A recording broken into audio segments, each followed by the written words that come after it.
আপনারা মাছের ডিম ফারাইবে হ্যাঁ এই যে মাছ মরে যায় এই আলার কথা আলারা এই যে মাছ মরে যায় এই যে মাছ মরে যায় মাছ কাটতে গেছে এই যে মাছ হাসপাতাল না লাগবে ঢাকা আইসি তো ভর্তি করামু কি কস মেডিকেল নিয়ে ভর্তি করা লাগবে ভাই ঢাকা আইসি উদ্যানে ভর্তি করে লেবো না হ্যাঁ আর ওই যে লরে এই যে লারা মারা দিয়া শেষ হয়ে দম করে পানি জায়গা। সব পাল্লাই দিছি কাউন দিছি এই আলার ভূত যদি বাচ্চা থাকতে চাস তাহলে মনে কর যে পানি পুনি খায় আমি সোজাও আর নাইলে মনে কর যে একটু পরে না করে ভিতরে দুয়ে দিন ধরে তাহলে ভিতরে আরে ইমার্জেন্সিতে ভর্তি করা লাগবে আইসির ভিতরে না লাগবে ঢাকা ইমার্জেন্সি প্যাডেড হইতে পারে ইমার্জেন্সি ভাই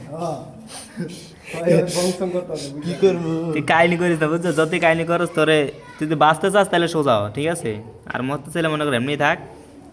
কি করস তেলে ভিতরে ছেড়ে দিমু নাকি হ্যাঁ তাহলে দিতে চাই আর সোজা মোজা হয়ে থাক 2 লিটার তেল আইলাম আজকে মাইরে দিমু। যাই কইছিলাম বেটা বাসা মুছো আমি এটা যা আনার বাসা হইল না কালকে খাবার আইনা দিছি আমি 1 কেজি খাবার আনছি আর আজকে কাটতে হইতাছে যা না বাসলে কি কর মেডিকেল লয়ে যাওয়া লাগবে এই সাংবাদিক খবর দে মাছেরা মরে যাইতেছে এই জোরে নিউজ ডাক দিমু হ্যাঁ এটাই কর আটি ডাক দিমু আর এটাই করতে হইব কিছু করার নেই হ্যাঁ দে ডাক দে ফোন টোন দিয়ে এরপরে কয় যে আমগো মাছ মেরে যাইতেছে না যমুনা নিউজের একটা কল দেন